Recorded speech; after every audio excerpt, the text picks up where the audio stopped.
இது தற்கொலை இல்ல, இது கொலை. இது ஒரு ஆணவ கொலை. அவங்களோட அப்பாவும் அம்மாவும் இந்த பொண்ணுக்கு நீ வாமா பாத்துக்கலாம், என்னவா இருந்தாலும் நம்ம சப்போர்ட் பண்ணலாம் அப்படின்னு சொல்லிருந்தா இது நடந்திருக்காது. அக்னி பரீட்சைன்னு ஜெயகாந்தன் ஒரு கதை எழுதியிருப்பாரு. அதுல பாலியல் வன்முறைக்கு ஆளாகிய அந்த பெண்ணுக்கு தலைய முழுக வச்சு அந்த அம்மா வந்து இது தெரியாம நடந்த தவறு, மறுபடி நீ வந்து புனிதமா உன்னை ஆக்கிட்ட, உனக்கு என்ன தவறு இருக்கு அப்படின்னு சப்போர்ட் கொடுப்பாங்க. சப்போர்ட் கொடுக்கணுங்க, சப்போர்ட் கொடுக்கணும். இத ஒரு நடிகைக்கு வந்து எங்க இண்டஸ்ட்ரியில ஒரு நடிகை, அவங்களுக்கு நான் மிகப்பெரிய மரியாதை வச்சிருக்கேன்.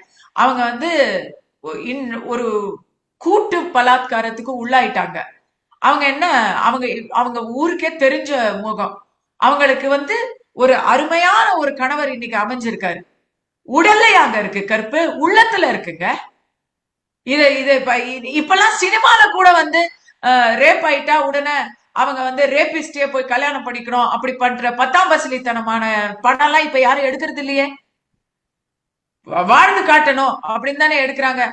ஒண்ணுமில்ல, இந்த பொண்ணு இந்த டார்ச்சரை ஒரு ட்விட்டர்ல ஒரு பேஸ்புக்ல ஒரு பதிவு போட்டிருந்தா, இன்னைக்கு அந்த பொண்ணுக்கு வந்து அப்படிப்பட்ட ஒரு நியாயம் கிடைச்சிருக்கும். அவ கள்ளக்காதலனை சேர்த்துக்கிட்டு புருஷனைய போட்டு தள்ளுற அளவு நாட்டுல அதெல்லாம் நடந்துகிட்டு இருக்கு. எங்க ஊர்ல தெலுங்கானால நேத்து ஒருத்தி என் முதல் இரவுல என் பக்கத்துல வந்தீனா என்ன தொட்டினா நான் உன்னை வெட்டிடுவேன் அப்படின்னு சொல்லி அவன் உசுருக்கு பயந்து போலீஸ போய் சரணடிச்சிருக்கான் கல்யாணத்தை பண்ணவன். என்னங்க, நாடு அந்த ரேஞ்சில போய்கிட்டு இருக்கு. தமிழ்நாட்டுலதான் வந்து நாம இன்னும் வந்து இந்த மாதிரி ஒரு நல்லது கெட்டது பார்த்து ஒழுக்கமா இருந்துகிட்டு இருக்கோம். ஆனா ஒழுக்கம்ங்கிறது பலவீனமா இருக்கக்கூடாது.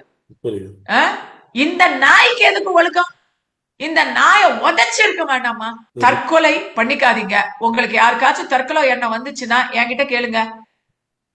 அது தற்கொலையே பண்ணிக்கலாம், செத்து போகலாம். அதுக்கு முன்னாடி அவங்கள உதைச்சிட்டு செத்து போகலாம். அது என்ன நாம மட்டும் அவங்களுக்கு ஏன் தற்கொலை? இன்னைக்கு இந்த விஷயம் வெளியே வந்துச்சு, வரலன்னா அந்த அந்த ஆளு என்ன பண்ணிருப்பாங்க? அந்த குடும்பத்துல 100 கோடி வரதட்சணையோட இன்னொரு கல்யாணம் பண்ணிருக்க மாட்டாங்க.